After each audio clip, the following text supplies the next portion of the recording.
So mine was chatting about accent. Who's the Scottish guy, by the way? You're Scottish. People. So I'm from Australia, by the way. That's this accent. Immigration fan. Thank you. Really? So do people mix your accent up here, though? Someone thought I was Australian, yeah. Oh, really? Yeah. So this happens to us a lot. And we don't get upset. I get English the most. Like I get Irish a fair bit.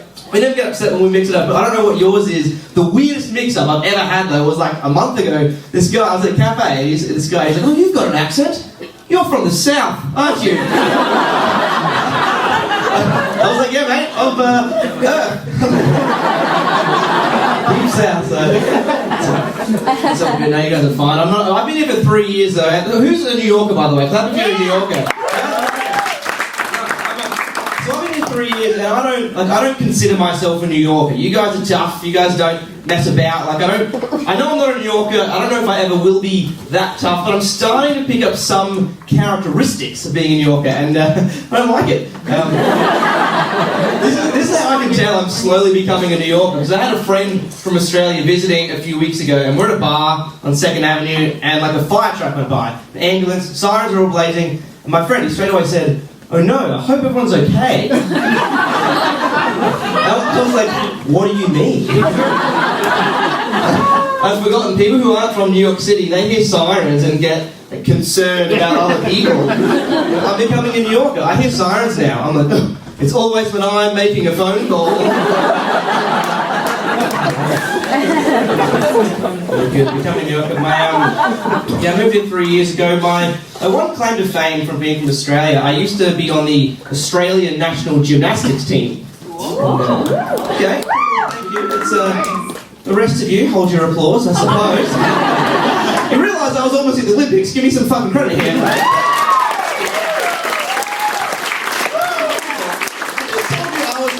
Gymnast. You guys reacted to this if I said I like sushi.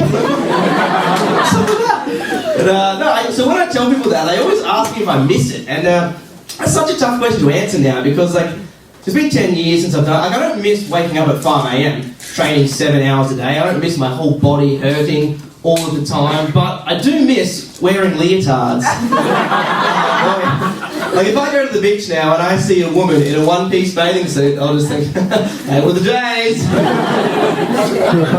miss it. And here's the thing: like old habits die hard. Like if anyone, I'm sure there are people who've done sport at a high level here, and you'd get it. Like it's been almost 10 years, but some things I can't let go of. Like one good example, like every time my girlfriend and I have sex, right? They always start by going like this. I go. Yeah, then I cover my hands in chalk powder, I spring on into the bed. Afterwards she consults with some judges, they give me a score out of 10, it's a lot of fun. Do you score him? You've been together a long time, do you give him a score? Yeah. Yeah? A 10. A 10? A 10. That's a total lie, man. You really score it? You give him a 10? What a fucking local hero just there. We're living amongst a man, a myth, and a legend. There he is. That's insane. Well, I don't average that high, so maybe we can have a chat afterwards. You can teach me the cyclone or whatever other crazy moves you do. I don't even know what that is. I made that up. That's probably why I don't score 10s. I don't even know the real moves. So. It's been a weird week for me because, like, just the other day, this guy, I don't know how to react. He told me that I look like someone who would have a pet turtle. Okay, wow, you guys laughed pretty hard just now. It's a little insulting. When he first told me, I was a bit insulted, but because a lot of here's the thing, a lot of comedians joke about the way they look, and I've never been able to do that because I didn't think I had to look until this guy, and now I'm like, wait a minute, I'm the turtle guy. So like all week I've just been going up to strangers like, hey, do you think I'd have a pet turtle? Everyone's like, yeah, buddy, more than one. I do like turtles though. They're my he hit a nail on the head. They're probably my favourite aquatic animal. My least favourite is sharks because I've actually got galeophobia. If you don't know what that's like, that's the official, like that's the extreme fear of sharks. It's like a phobia. And hey, Mr. Tan, have you got any fears or phobias? No. No? Okay, well, fucking tough guy. I think you're afraid of opening up in front of other people. Just like to come here, brag about how good you are in bed, and then pretend like you're not scared. Get a load of this guy. I still would like to have sex with you, by the way. Just so we're on the same page. Anyway, yes. This is going a bit weird, isn't it? Oh, we're having fun. So I am scared of sharks. I think it's because like growing up in Australia, there are sharks at most of the beaches. If you didn't know that, that's probably where it comes from. And like we've got great white sharks as well, and they're the worst great whites because they're very aggressive. And how bullshit is this? They are a protected species. Yeah, the top of the food chain, great white sharks are protected. That's some great white privilege, if you ask me. That's the best shark joke you'll hear. What a dumb name, great. Like, I just don't like them. That's why I like Australian snakes, by the way, because they're deadly snakes, but they don't sound dangerous because they've got basic names. That's why people like, growing up there, I didn't realise we had deadly snakes because they've got such basic names. Like the deadliest snake in Africa, for example, is called a black mamba. Like that sounds dangerous. Don't mess with that. Deadliest snake in India, saw-scaled viper. Like whoa. Deadliest snake in Australia kills multiple people every year. It's called a brown snake. That's not scary at all. That's like going to prison and the three toughest guys are called like Cutthroat, El Diablo, and Neil. Seems fine. I don't know. But I think it's because, like, you guys know, like, we're pretty simple folk in Australia. We stick to the basics when we do things, including naming animals. So I assume, like, early European settlers, they got to Australia, they saw a snake, it was brown, brown snake, right? They saw a second type of snake, and it was green snake. Easy peasy, there we go. But they saw a third type of snake, and it was also green. And they were like, oh shit, we kind of went all in. We named second snake. But luckily that snake slithered into a tree, and in Australia that's called a green tree snake.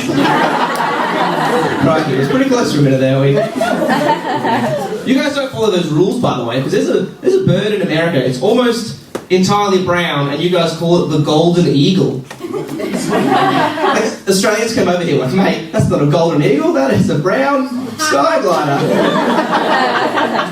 Yeah, snakes are bad. I didn't realise how bad it was until I moved over here. Like, before I moved to America, I was like, Australian snakes aren't that bad. I only know like 6 people that have been killed by snakes. I came here, I was like, oh, that doesn't happen in other countries, right? But here's the thing, because people get bitten by snakes all the time in Australia, you get desensitized. Because it happens so often, some people don't even think it's an issue, right?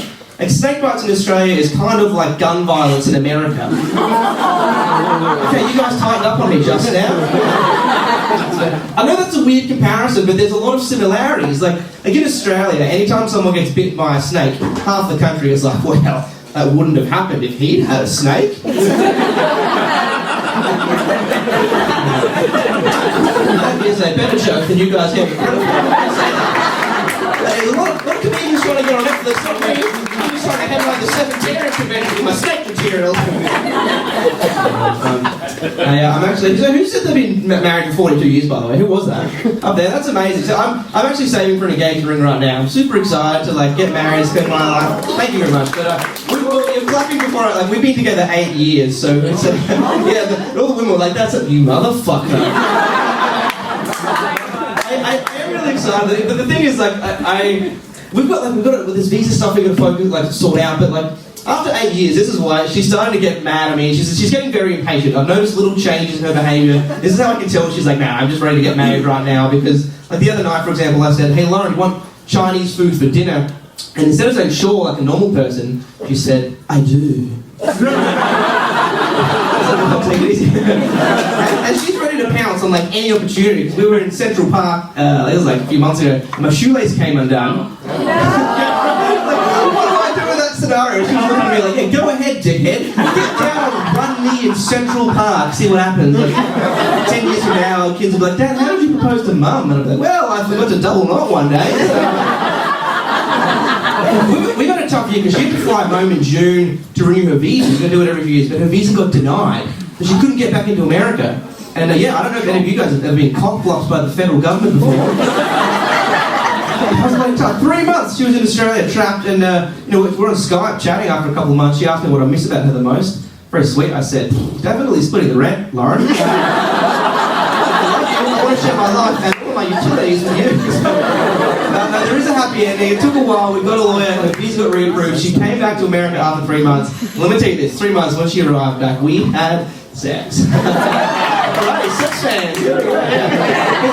I gotta get out of this. This is why I'm telling you this, because some of you guys have had breakup sex, some of you have had makeup sex, but nothing beats immigration sex. Listen, you guys have been amazing. I don't think up there.